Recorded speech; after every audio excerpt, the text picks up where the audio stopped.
Hello guys, I am Kaushik from second year CSE in Shriram Engineering College. Now we are talking about the coin changing problem which is present in the algorithms lab. So let's move on to our session. Hello everyone, in this program we am solving a very common problem in programming programming called minimum coin change problem. What is the problem? We are given some coin values at a rate amount. The goal is to find the minimum number of coins required to make that amount. Example, if the coins are 1, 2 and 5 and the amount is 10, instead of using 10 1 rupee coins we can use 2 5 rupees coin. So the minimum number of coins is required is 2. How the programming is work?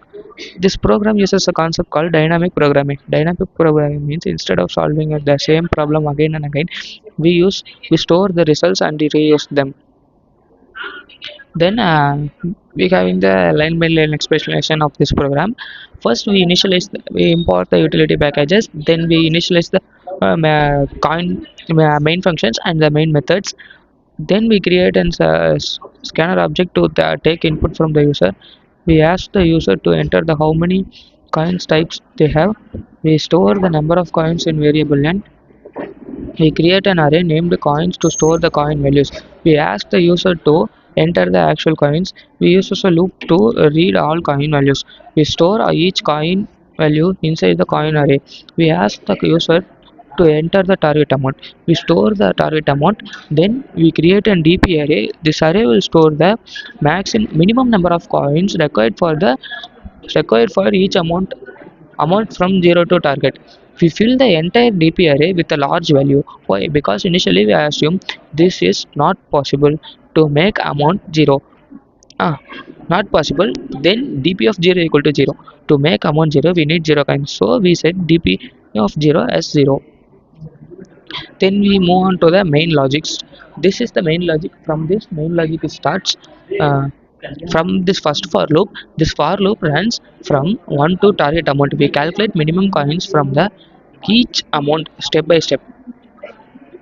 For int j equal to 0, this loop checks every coins. Then we use an if functions. We check if the coin can be used for the entire amount for the current amount. If coin value is smaller than or equal to current amount, we can use it.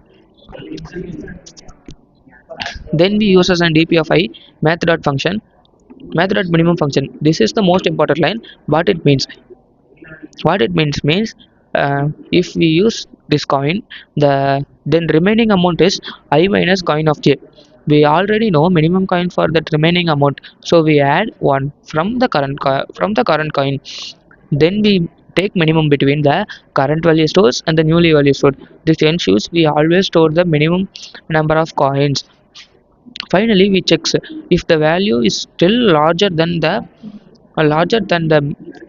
that means cannot amount cannot be formed. We print not possible.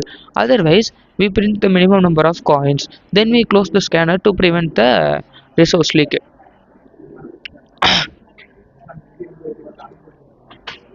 Then the time complexity of this program is we go of n into amount, where the n equal to number of coins, amount equal to target values.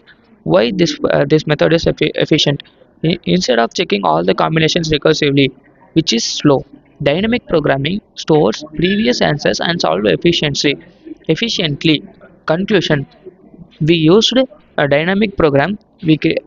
Conclusion of this program is we used dynamic programming. We built an DP array.